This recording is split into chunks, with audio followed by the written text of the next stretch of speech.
got a full house, ladies and gentlemen. We got Alex on one side. We got the Houston Texans, Raz on the other side, and then we got the two NFC guys, as always, me and Stocks. So it's a packed house, to say the least. Is there anything... I was just gonna say, you know, this is a first, so you know, this is what we've been waiting for, right? You're right, Logan. You know. Right. We've been wanting people to come on, and now we finally got a balance of AFC, NFC, so it should be fun. I don't really know where we want to take it, but having this many people and having these many opinions, I think we can take it anywhere. So, does someone want to just start this off, or do you want me to throw out something? Because there was a lot of good games this week, and then there was games where it completely fell apart for some other owners.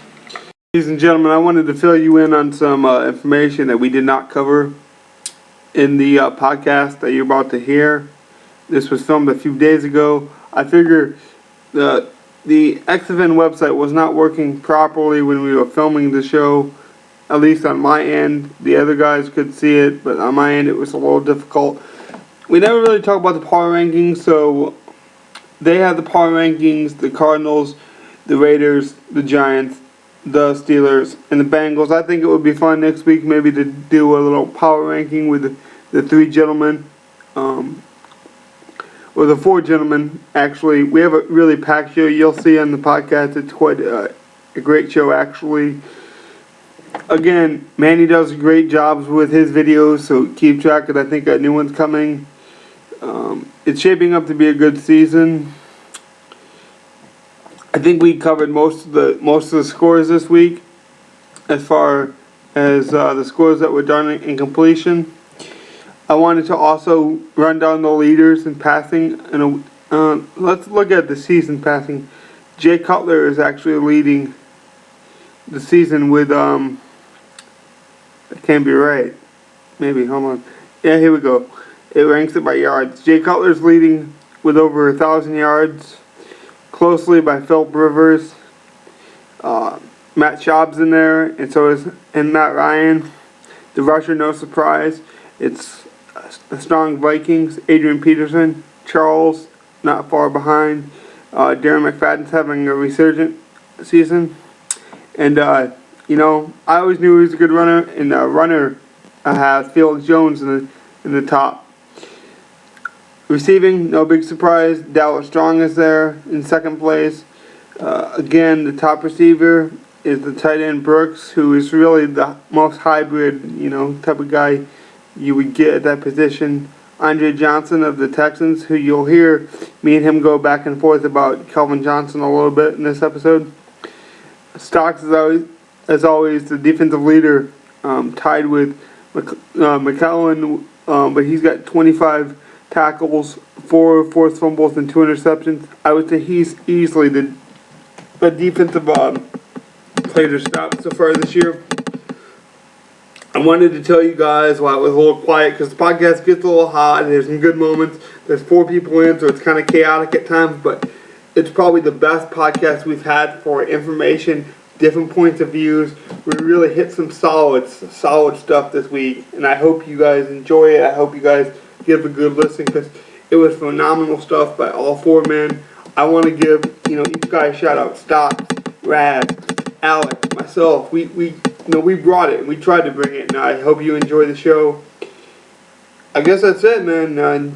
Like we said, just enjoy the show. If you got any suggestions, post them on the website. You know, I post on the website first. It goes to XFN second, so you can't post it on the website, XFN, but you can post on the boards. Post me suggestions. Post me that you want to come on the show. Post me anything. Horrible things. If we did bad things. Tell us what we do wrong so we can fix them. Tell us what we do right that you love so we can keep bringing it back. Tell us things. Be informative. We want feedback.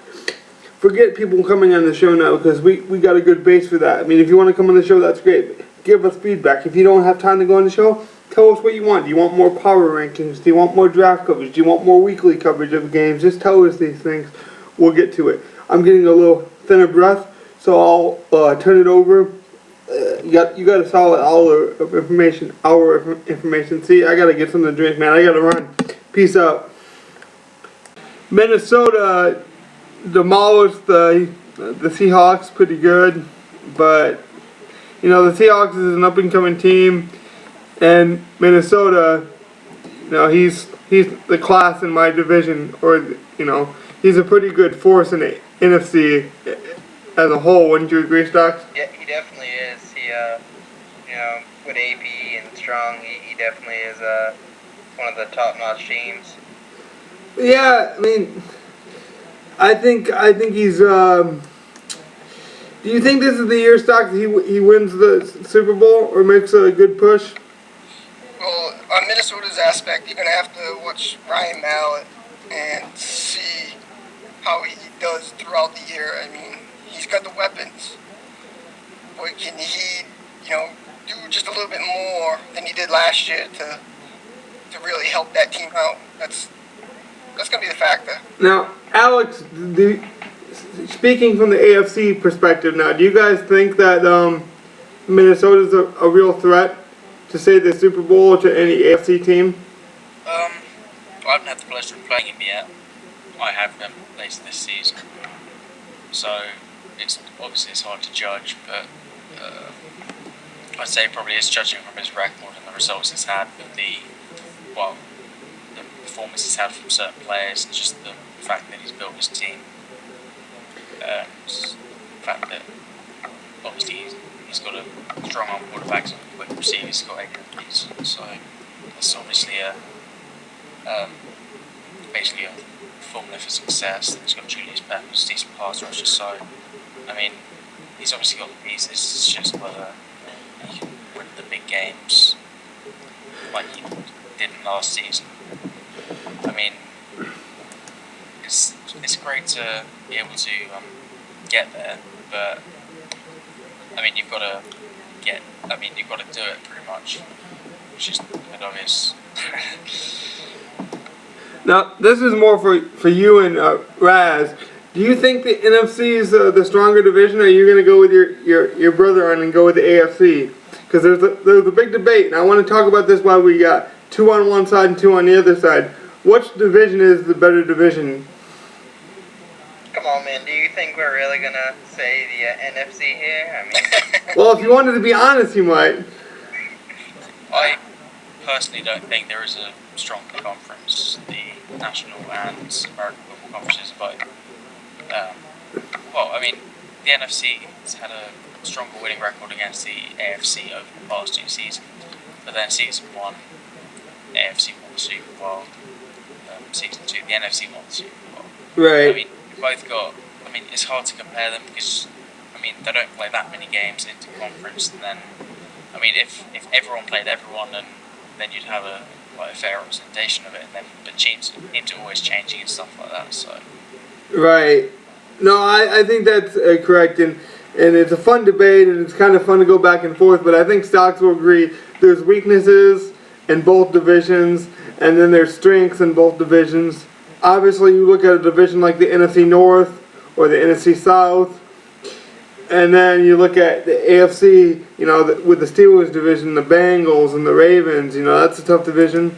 But I mean, you also got your weaker divisions with the Rams and the Seahawks and the Arizona Cardinals. That's, you know, the AFC's weaker division, and you know we have that as well. So I really think it, like you were saying, Alex, unless we played everyone and everyone had a fair shot at each other, there's really no way to really clearly say, you know, this division's better than the other.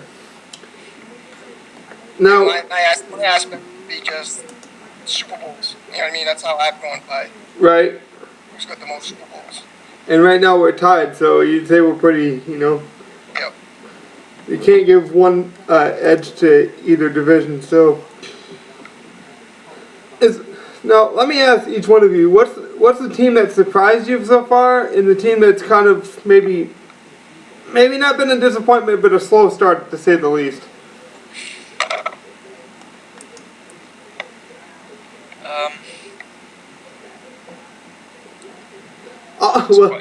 Well, that kind of tells you that the season's still young because no one could shoot out an answer right away.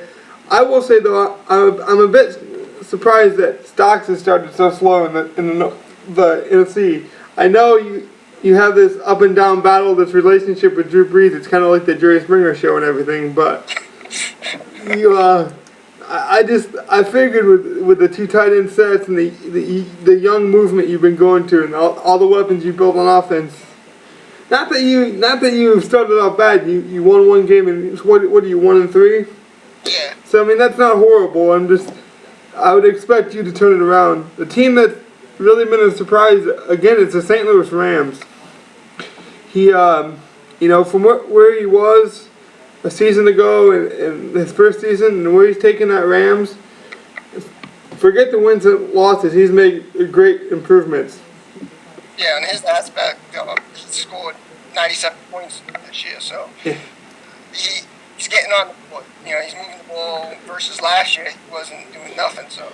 And may I add, I injured his best offensive weapon in Steven Jackson in the second game of the year. So that's obviously going to hurt. I mean, anytime that's like me losing Kelvin Johnson or Matthew Stafford. Anytime you get that kind of injury, it affects your team.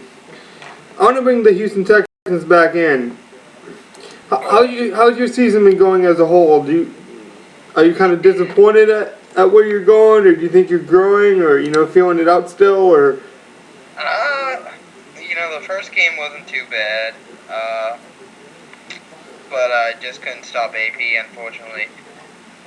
The second game, I don't know, man. I just couldn't stop him at all, and my offense didn't do that great.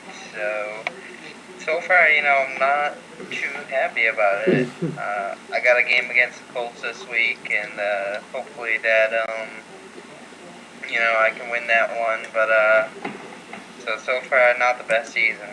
But I like the way you headed the conversation. What do you guys think of the Colts, specifically you and Alex, because you guys see him more. He's in your division. He's an up and down guy. I think sometimes he plays good, sometimes he plays so. He definitely has the weapons. I mean, Adai, Manning, Wayne. Those are some top-notch weapons right there that he seems to use pretty well. So, really anyone in our division, kind of we beat up on each other, and anyone can win that division, I think. Any thoughts on the Colts, Alex? I know he's in your division. You might not want to ruffle some feathers so much, so maybe you don't have much to say about him. But I think he's got Peyton Manning back this year, so I think he could, at least challenge or push one of you guys in the division. Yeah, he certainly can. He's off to a better start than the rest of us, really. I've had a horrible start, and I ended up having a sim last term just because EA just wouldn't let us connect. We tried a couple of times after various resetting bridges and stuff, just wouldn't let us connect. So I mean, there's no fault in either of us. It's just slightly frustrating, especially when you lose the sim. Well, yeah, I think Stocks has had the same trouble with the Panthers in the past, where they've had some differences, and it's not one guy's fault or the other guy's fault. It just happens, and it really sucks, as you know, Stocks, to have sim losses, and when both owners really want to play each other and they just can't for whatever reason. It's hard, especially when you're in the same division. Yeah, no, it's definitely tough. In my aspect, I think it's the overseas that comes into play. The connection and getting to the server. It's got to be. Well, the idea of this show, especially tonight, we are trying new things. We're going to try to talk about different people. We're going to try to give different perspectives. That's kind of the thing. So there's going to be ups and downs. There's going to be dead spots because we have so many people on this line. We've never done it before. So let's talk about some people we don't usually talk about. What do you guys think about the new 49ers owner? I chased the first one off for whatever reason. This guy comes in. He has a big trade block. Now, he didn't make very many moves. He did trade Crabtree. He looked pretty impressive in the one game I did break down of his. So, what's the overall view of the 49ers? I don't know. He's definitely, willing to make some moves. I mean, his trade block, he had Davis on there. He had Crabtree. Those are two big-name guys right there. So he's definitely willing to make some moves. Whether, he's a top-notch owner or not, we'll see. He hasn't really played many games, so I can't really comment on that yet. But definitely could be a fun guy to trade with, as it seems like we both love to trade. The thing is, I found with this trade block is it wasn't really clear what he was planning on doing.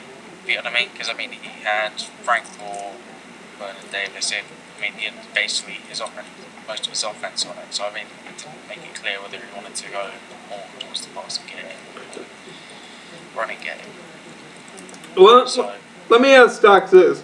Going back to the NFC, do you think Chicago's the real deal this year? You think he's finally can? Last year he didn't do so well. The first year he really took the division kind of by storm, and no one was really talking about the Vikings or Green Bay. It was really about the Bears in that division. I mean, I'm in it, so I don't want to be biased. He did beat Manny, who was on a good roll. Do you think he's back?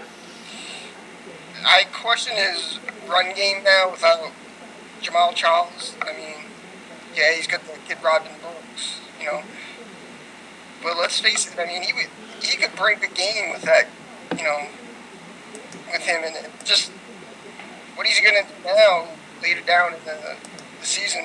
Yeah, he ended up getting Crabtree, so he's got Percy Harvin and Crabtree. Yep. So Jay Cutler's got some nice weapons there.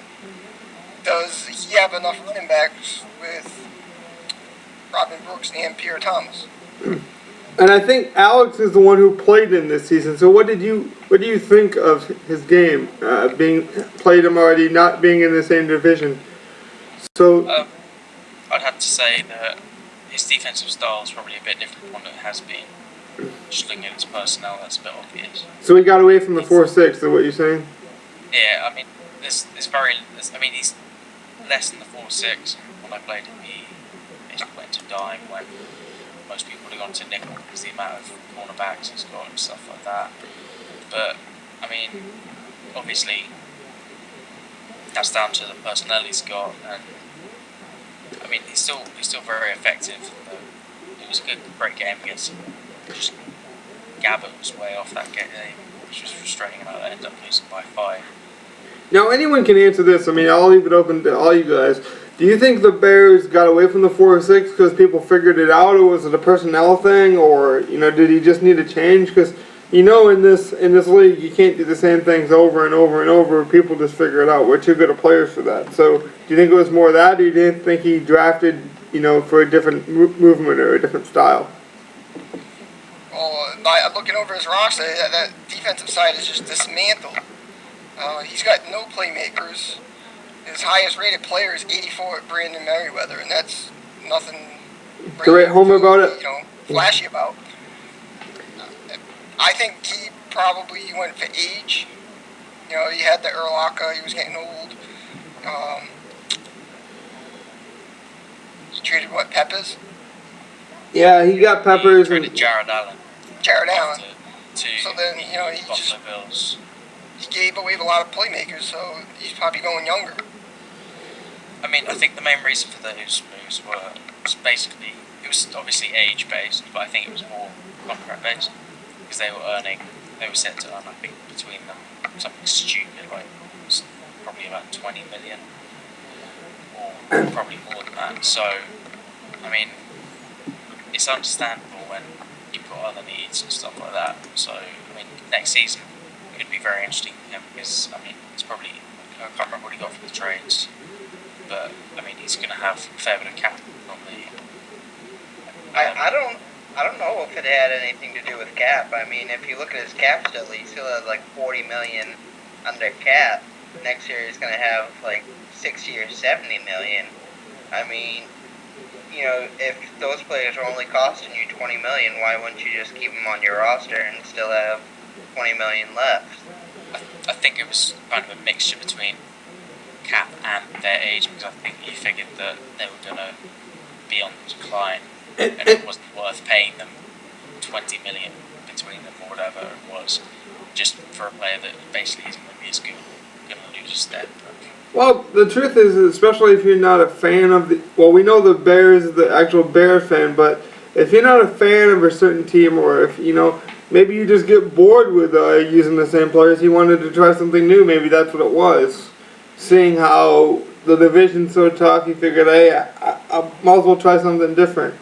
The reason we're not breaking down a lot of these games this week, and is because XFN is messing up. I can't seem to get the stats. It's loading really slow, hardly loading at all. So we don't really know if we can break up down a lot of games. I don't know if it's happening for these three guys, but on my end, I really can't see much XFN stuff. It keeps loading and then unloading itself and taking forever. So I'm I trying don't know. to. I have most of my stuff up, and I've had it up this whole time. Yeah, I don't know about. I'm on the EA website too, and I can go to the. I don't have to wait for the XM to update. Well, maybe you guys can lead the stats, and I'll just lead the teams that we're going to talk about that will work good.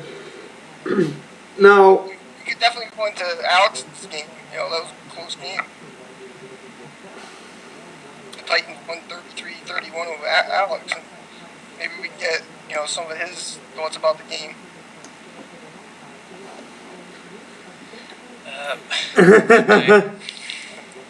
still a tough loss, was it, Alex? Yeah. A question about the Titans: is Gene Locker, the answer for the Titans? Can he really carry him? Is he that well? You know what I mean?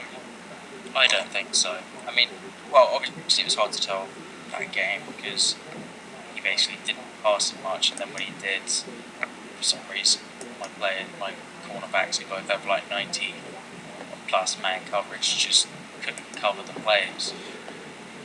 And then when they're in zone coverage, they ran straight through the zones. My cornerbacks, my players, defensive players, just didn't react. So, but then even then, there was nothing that promising, and it was more him scrambling out of the pocket and then throwing it on the run as he was basically sprinting. So my player was basically coming off coverage towards the quarterback. So as he threw it, so I mean, yeah, I don't think he couldn't rely on Jake Locker. He relies far too much on TJ for Locker to be basically the quarterback to lead his team.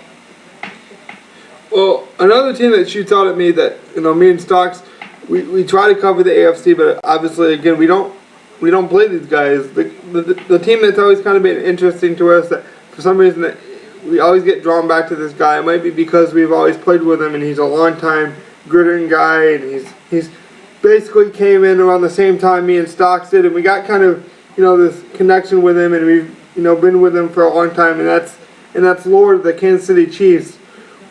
Is this guy the real deal? Talking to the two AFC guys, do you fear this guy?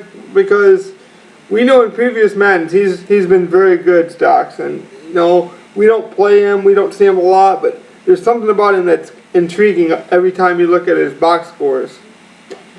Well, I mean, he has a top-notch offense.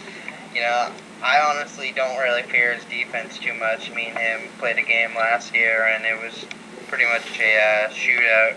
I think I ended up coming out by like 3 or a touchdown, something like that. He's a good owner. I don't know if his defense is good enough to take him to that level. His running back, Forte, he can break some tackles. Schaub, who I traded to him, I'm not too crazy about it as a quarterback. So, I mean, it's definitely a fun game with him, but there's also other owners who, I'm more worried about than him. I'll ask you this. Being a wide receiver, we like our wide receivers. At least 3 of the 4 people, and even Alex passes a lot. So maybe we can open this up to everyone here. Do you guys want Bo or Baldwin? If you could take, I would want Bo if I had to choose. Actually, there has been talks of a Dez Bryant, Dwayne Bowe trade in the works. breaking news right on the show. See, we're moving up, Stocks. Yeah, we're getting the full Monty right now. That's good. Not a definite, because there's been 3 or 4 teams in discussions of Dez Bryant, so I'm trying to figure out which one makes the most sense for my team, but there's a good chance that Dez will be moved by the end of tomorrow. Well, I'll say this, so that way we don't break the trade for you, or before it's been passed on to the trade mods, Alex, cough cough. But um, I would prefer Baldwin. I just like there's an explosive factor with him that intrigues me. It's like a magnet. I'm just drawn to his body type, his moxie, I guess. I don't know. Bo's a good guy, got great hands, big receiver, and they're really similar in some ways. But Baldwin's just that younger kind of. I don't know. There's some electricity almost about him, even though it's just Madden. What do you think, Stocks? If I was to take one, I would go with Dwayne Bowe because I like the run after the catch. I mean, Baldwin can do the same thing, so he's kind of a spitting image. Don't leave me hanging, Alex. You're gonna say Baldwin, right? To be honest, I'm not sure. I haven't had a decent look at their stats, but I mean, they're both very similar types of receivers in a way. I mean, Baldwin's younger, obviously, but I mean, I wouldn't. They're both. I mean, they're kind of. If you had to pick one of them, it's kind of not so much a coin flip. It's kind of down to which one. In my opinion, it'd be down to which one you had to pay less. Well, that's interesting with the cap. It makes you think twice before you trade. It makes you think twice before you get free agents. Even though I think we have to give a nod, everyone, to the Houston Texans because he spends a lot of money. He's still under the cap. He's still, but he's the Washington Redskins, as I like to say, of the league. So for some reason they spend lots of money, and for some reason they always spend more money, and for somehow they find more money. So, good job. Yeah. For me, back to the Bo thing, I mean, just his release is what would probably take him to the next level for me. I think, Baldwin's route run is really bad. Yeah. Yeah, I mean, Bo's release, if I remember correctly, it's like a 98 or a 99, something like that. So, putting him on the other side of AJ would definitely work out very well, I think. Well, personally, I have faith in my corner, so it doesn't matter what wide receiver you have when you face me. I'm gonna have to shut him down. So, all right, I guess we'll see how Andre Johnson does when we play later. Calvin Johnson's still the better receiver. just throwing it out there. I don't know. I'm just looking at Andre Johnson's numbers right now. 13 receptions, 458 yards in 2 games. I mean, kind of hard to. Well, he's also got Mike Williams on. He's got Mike Williams on the other side. He doesn't got to do as much as Andre Johnson does. But Antonio Holmes had 190 yards in a sim game, so. Well, let's get away from the wide receiver talk and go to Stocks. What are you liking your 2 tight end set? I see you passed him a lot. Everyone was like, "Oh, Stocks isn't going to use those 2 tight ends." That system ain't going to work long term. But every one of your games, you've worked in both tight ends. So speak to that for a moment. Yeah, coming off the bat with 2 guys, Jimmy Graham and Cole. The underneath is going to be there somewhere, and I need to find it when. Colston or Coleman can't get open, or I'm not, running a draw or a screen. So, yeah, one of those guys can, run a great route because they have really good release and good hands. So it's I'm having a hard time maybe trying to get kind of repetition and consistent because it's like Roz probably has the same problem. He's got all these superstars out there. And it's like, okay, who's going to get the rock, So it's exactly. You got to kind of find that niche of, feeding that bread to a little bit of everybody. So it's coming along better as I play more games, yeah. And I promise you, I really didn't want to lose 7-44, and Alex can probably speak to this. Madden just has a mind of its own sometimes. I know you've had some crazy games. I'm not sure about these other 2 guys. But the wins in Madden sometimes are ridiculous. Yeah, I think some of them is just, if it's not your time, you can't do nothing about it. Well, I was playing the Cowboys, and if anyone's got to play the Cowboys this week, I don't know what it is, but they turned all the fans on in that stadium. We had like 18-mile-per-hour winds the whole game. Stafford threw almost everything out of bounds. So, speak to what's Madden's biggest problem this year, and what do they really need to Weather. improve? Linebackers. Super catch linebackers. Yeah. The weather. Yeah, well, Linebackers catching is insane. I mean, I've had some plays where, you know, the wide receiver's wide open and the linebacker's nowhere in sight, and somehow he, you know, jumps across the screen and makes an interception. Yeah, and that comes to my point when I have six tight ends. You know, both of them, and it's like the linebacker's 5'11". Do the math. Just throw the ball up, and the guy should be able to grab it. There's no way that guy should be catching it. Yeah, you got linebackers, you know, down the field covering stud wide receivers. It just seems like they kind of made the linebackers a little, you know, too good for this game. When you got, you know, top, even like middle of the road linebackers covering, you know, your top wide receiver and doing a good job at it, it's kind of crazy. well, definitely the interceptions. I don't want to get too hot about this, but this issue has been driving me nuts. I'm playing a game of football, it's not the Summer Olympics. Sometimes I feel like I'm just watching acrobatic moves out there. One-handed picks, the linebackers jumping up 7 feet up in the air, and it's crazy. I mean, it's not even realistic. It's not even close to realistic. I've been talking to a lot of guys. I'm 1-3. Okay, that's probably my best start, and since I've been playing this for 6 years, it's not about my games or anything. But if a linebacker, even if a linebacker could jump 7 feet in the air, which he did in one of my games, by the way, he's not going to land on his feet and then run 30 yards.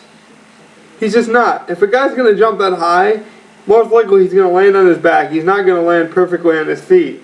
I mean, if he does, I'll score 10 and he can win the gold medal for some kind of Olympic award, because I mean, this is just crazy. I thought I was playing football.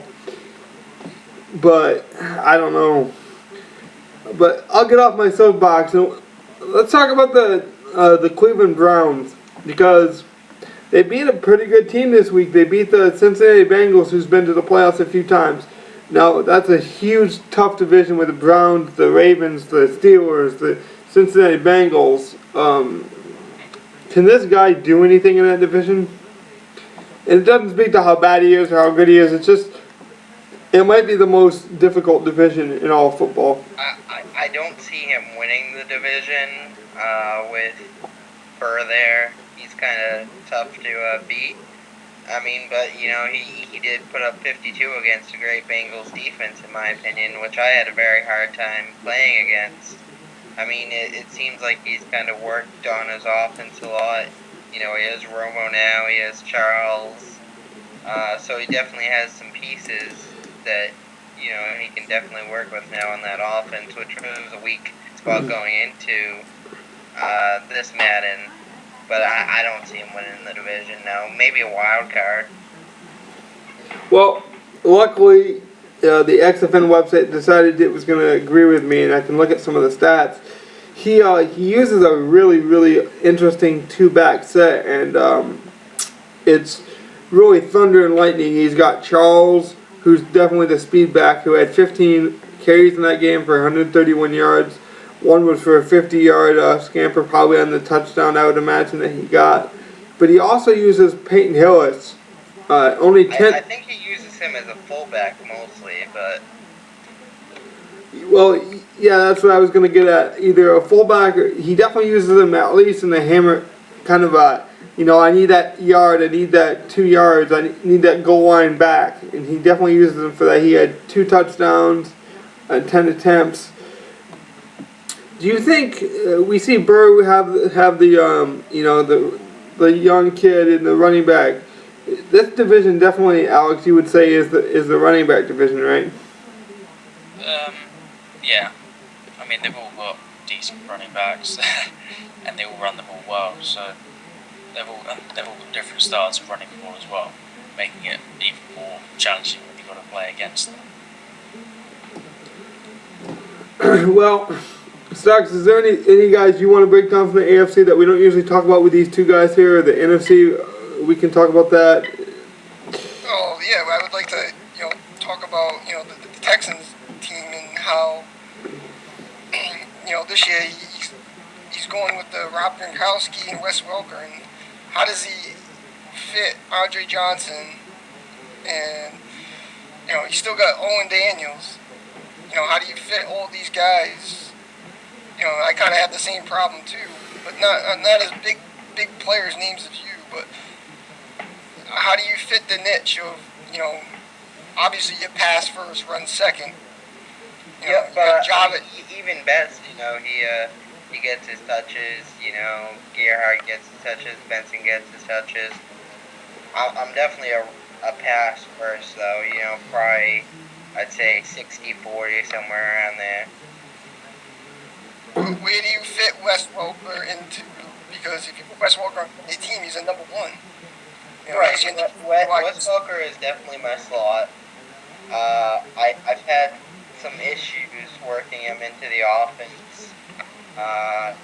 Just not really, just hasn't really worked that well as Austin did last year.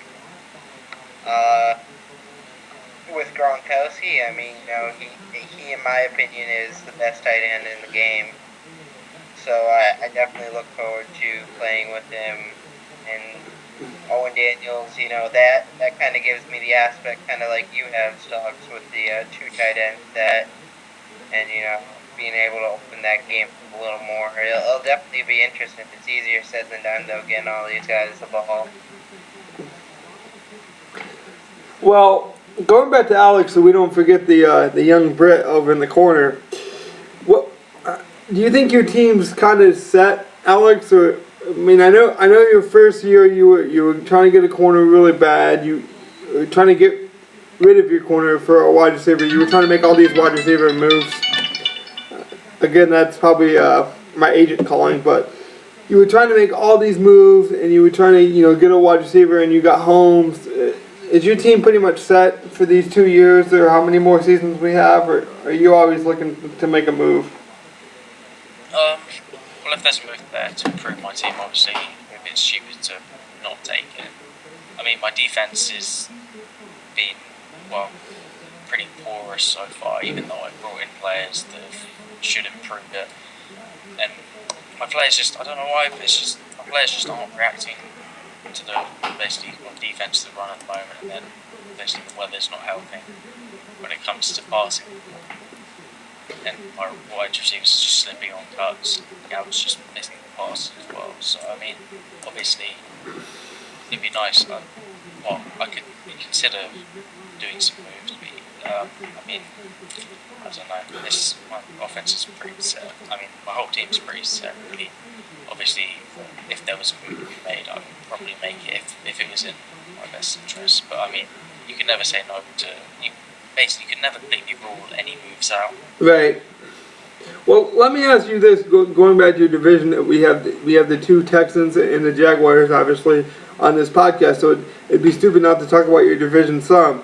Do you guys get insulted when me and Stocks or when other people say you guys don't have any defense in that division, or is it like in the Texans' point of view? Well, I'm an offensive-minded guy, so even if I don't have defense, I have all these cooks in the kitchen, if you will. I can make things happen on offense. I don't got to worry about defense. Or is it still kind of insulting to hear, oh, you guys don't have any defense?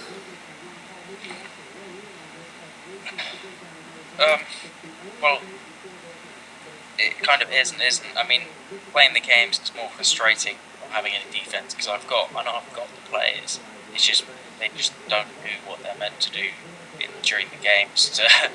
They basically just don't react to plays as they should do. So it's more frustrating during the games playing it than people saying you do defense because the stats say one thing, but during games sometimes I know I'm playing D and then there's one kind of big play or something like that would basically ruin the stats, but the stats don't actually mean anything. Right. I mean, obviously it's not that we don't have defense. I just think we are more apt to maybe give up a big play for whatever reason. I know at least in the first game against the Vikings, my defense played pretty good, except for the big plays that I gave up to Adrian Peterson. I gave up probably 2 or 3 big run plays for like 40, 50 yards each to him. And that kind of, just killed my momentum and, killed my chance of winning the game. So I think we have defense. It's just when you give up big plays, there's not much you can do about it. Now, let me bring back stocks as we're not in that division, so we're not even. A lot of times we don't really mean to hurt a division. I mean, we just look at the stats and really like they were saying, they might have the defensive players, they just don't always perform up to par. So bringing you back in, I'll ask you this: are you more of a guy that's going to go out and get an overall like beast, say DeMarcus Ware was just traded, for instance, to the Patriots? Are you looking more overall big name like stud type guy to affect the defense, or do you think having a system and fitting that system and is that more important, or do you want those 1 or 2 big stud defensive type guys? Yeah, my aspect has always been is build the defensive line and out from there. So yeah, I'm always looking to upgrade the defensive line and try to fill that void. I have Brian Cushion from Rods and stuff, and he's been very, very awesome for me. He's already leading the league in tackles, so I'm happy with him. And then the safeties and the free safeties are key to clean up the garbage, and trash. So if I can upgrade, think I would, yeah, of course. But no, I'm not gonna spend a lot, Julius Peppers or a big name. So Yeah, I mean, obviously I have some big names on my team, Tall Lake and Sue and Fairley, but I'll tell you what, the 2 games where I was competitive, one game where I won by 1 point, and the other game where I lost by 10 to a very improving Rams team. I'll tell you the difference, and you guys will be very shocked. It was Brandon Graham. I lost Brandon Graham late in the Rams game. And he's only a 76 overall, and it was like, oh, he's not a big household name, but he fit my system perfectly. He was that strong, he was that fast defensive defensive end who was a true defensive end who could stop the run and the pass, and he had an uncanny ability to get off the line and make big plays. I know last year when we played Stocks, he had 3 sacks and a forced fumble. I mean, every play seemed to be in Drew Brees' pocket, if you will, in his comfort zone, so he couldn't step up and make that pass, if you remember right. So having that 76, everyone's like, oh, that's not a big loss, but I lost him for 10 weeks, and I can't explain it. I really can't. I tried plugging in Kyle Vandenbosch again, who's actually rated higher, but I'm not getting them explosive plays anymore as I was when he was in the lineup. So this goes back to more Madden ratings and those type of things. Do you guys think the ratings are as important as people make them out to be, or is it more individual stats? Is it more the block shedding and those type of things, or is it or do you like those household names? Well, I mean, for me at least, I like having those big name players on my team. Of course you do. I mean, everyone, when they look at a team, they want to see, a crap load of 90 overalls. But if there's, a 70 or an 80 overall that fits your system better than that 90 overall, then absolutely I would take them. I mean, for me, Donald Brown, who's like Donald Butler, the middle linebacker, who's like a 78 overall, for my system, he's one of the best middle linebackers in the game because of his speed and his tackle. Brandon Spikes is another one. He's a tackle machine, but he's only, like a 78 overall. I think you've talked about him as well, Stocks, being better than his batting rating in that Spikes. So I think a lot of people play better than their overall. Like I said, I think Brandon Graham plays more like an 86 and not a 76 just because he's got key stats in the right spots. I think we got Yeah, we got about 10 minutes, so I'll give each guy a team they kind of want to throw out. I'll start with the team. You think Dallas is for real? Because I just played them last week, and I think a lot of it. Calvin Johnson dropped 3 balls he shouldn't have dropped. That probably would have been touchdowns. There was a lot of third downs where I was third and inches, and I just couldn't pick up that inch. So not that he dominated the game in terms of the actual gameplay, but I was impressed with this, and I think he made the trade with you, Alex, and that's kind of interesting. So maybe you can give a perspective there. But the rookie quarterback, he finally figures out, I think, that he found a quarterback that he can trust. Yeah, basically I basically picked him up in the draft and then ended up trading him for someone who's got higher potential because I've got Gabbert as my starter. So did you end up using him at all? Or was he just kind of the guy, best value in the draft, you took him and kind of traded him right away? Or did you try him in a game? I didn't get a chance to try him in the game because I basically got the offer and I thought, yeah, why not? Because I mean, the guy I traded for is still he's a capable backup still. And there's no winning. I mean, yeah, I could have taken either in the draft, really. I thought, take the guy who performed better now. Right. And then when the guy basically got the potential game and I got the offer to trade, I thought, yeah, why not? So. I will say, though, this guy's a left-handy, and I'll tell you what, if nothing else, he throws the ball really quick. He made some mistakes. He had 3 interceptions, but we've always talked about the Cowboys kind of, giving up on themselves, stocks, and these type of things. And you got to have trust at that quarterback position. If you don't trust your quarterback, you're not going to win any games. It's just that simple. Your quarterback's the one who touches the ball the most. If you don't trust your quarterback, you're not going to win. He seems to trust this guy, and I'll tell you what, his release is quick. Yeah, from talking to him, he seems to really like him. I talked to him about this guy a week ago, I think, and he was talking about how his short accuracy and his mid accuracy are pretty good. And he had like an 80 depot accuracy, so if he needed to, he could throw it deep downfield. So it seems like this is definitely the guy that he's going to go with, and he seems pretty confident in this play. That's what I was pointing at. I mean, his stats aren't great. He's got 6 touchdowns, 7 interceptions. That's about average, a little over 700 yards, but he trusts him. What's that speak to, Stocks, when you trust your quarterback? I mean, that's paramount, isn't it? Oh, yeah, because you can dictate what you want to do, the shots you want to take downfield, just the play action passes, everything kind of just integrates. Yeah, you can open up everything. So, yeah, we got about 5 minutes for each person. So, not saying you have to use about 5 minutes. I got you on the clock or anything, but I'll pass it to each one of you guys. Is there anything we missed tonight that you want to talk about, Mass? I kind of want to talk about the Patriots a little bit. I mean, if you look at their team, they have some studs there, and it just seems like they're not doing anything. I don't fully understand it. I mean, you got Tom Brady, you got Austin, you got Foster.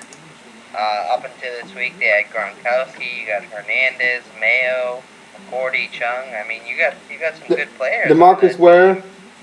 And it seems like they don't use them right, or I don't know, but it seems like they should be doing better than this. That kind of comes back to the Maney aspect, when he was trading away those players and he got these players back, he kind of fell off the map a little bit, and you kind of was shaking your head like, oh, well, yeah, give him a break because you don't know how to use certain players and stuff at first. Because Logan wants that next year to have that practice mode, in season. Yes, that's going to be, I tell you what, that's going to help so many guys because when you make trades, there's no way to simulate what you can do with that team. I mean, and even after the updates and the rookies and everything, there's just no way to simulate playing a franchise game anywhere else. So if you can get that that practice mode, I think we're going to see even more parity in this league. It's going to make it even more fun. People are going to have to try new things. I know the Eagles guy always talks about people running the same things. I think the practice mode honestly will help against that. I mean, maybe you'll take the opposite of you, and you can say, well, you know, if they're practicing more, they're going to exploit more things, and they're going to use this to their advantage. But I really think it's going to balance everything out. I don't know about you, Alex. What do you think about practice mode? Does it help or hurt a league? I think it generally will help because, I mean, what I think needs to be done is a way to be able to export rosters. Yeah, I mean, that would help too. practice mode's great at the time, but if you can export the roster, you can do various different games with it offline. You don't need to. I mean, and it doesn't actually affect like online stuff like that. So, and then you can play online unranked games with that roster and stuff like that. So, I mean, I think that's probably the better option if EA, not EA, listens to this or. And if me and Stocks could plug in our franchise rosters and play a practice game, basically, that would be, you know, great for both of us. Because, at least speaking for me, I don't want to speak for you. I know I'm not a natural Madden guy. I'm not one of those guys who can pick up the joystick pad or the sticks and just figure out everything automatically. I'm not. It doesn't come to me naturally. I have to practice. I have to work at things. That's why I get better as the seasons go on. I never started better than this right now, and it's later in the year. That's when I have my best Madden games. So having that practice mode where I can consistently use these guys and figure out different things, it will really help. So, Stocks, what do you want to talk about tonight with your 3 or 4 minutes? Yeah, we could talk about Alex's, team a little bit quicker. And I just had a question, like, how was your rookie linebacker from last year performing for you this year? Which one was that?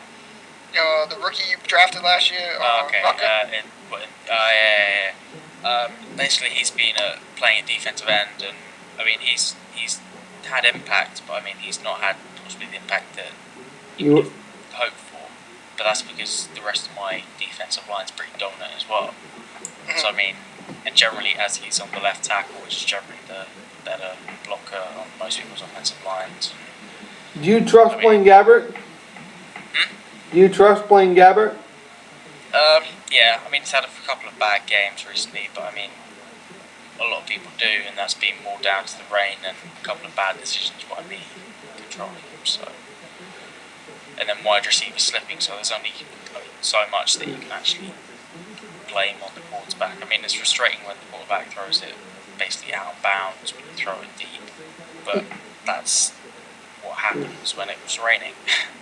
We hear in real life, you got to give your star players touches. Is there a certain amount of touches that you have to give, Maurice Jones-Drew before you feel comfortable? Or do you think he can get his touches in the game, depending on situations, and feel fine with that? Or is there a certain number you really shoot for every game?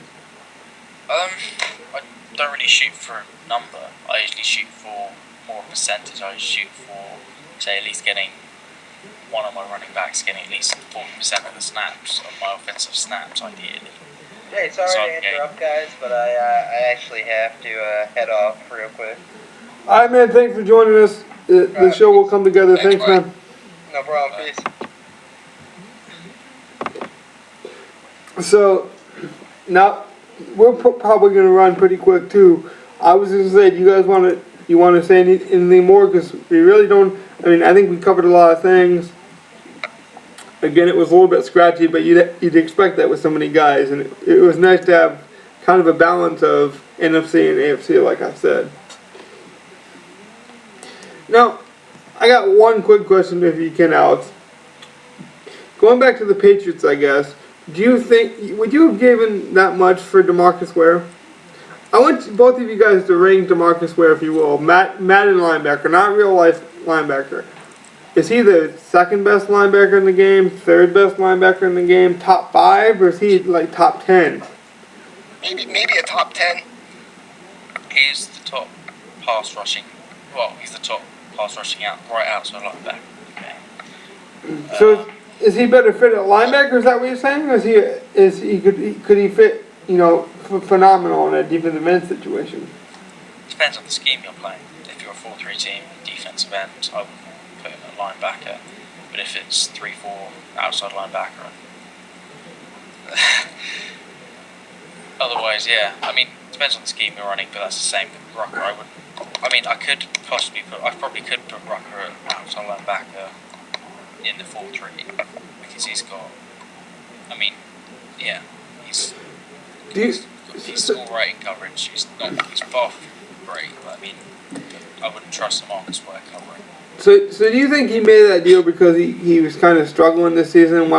He wanted that impact player. He wanted to make a big splash, or do you really think DeMarcus Ware can be that player for him? And maybe a little bit of both. But that is a lot to give up, for one guy if he's only a top 10 guy, or if he's only even a top 5 guy. He gave 2 first-round picks, didn't he, Alex?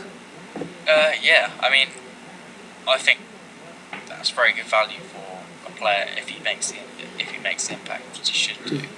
I mean, he's got the other players around him to help. It's just, I mean, he hasn't got a massive depth, which means it could be tough later in games. He's going to have to basically stretch the offensive plays, which I would do anyway if I was him, because you're going to win your games when your studs are on the pitch. So. Now, I don't know if you've looked at the draft, but you're the draft guy we go to. You do a really good job. Unfortunately, I don't think you did a mock draft last year, but you've done really good work, and you mostly look at the draft more than I would say anyone in this league. What's the draft looking like next year? Is there studs? Because I didn't think the draft was too good this year. I thought it was top heavy, but I've seen better drafts. Does this draft more resemble a first year or second year draft?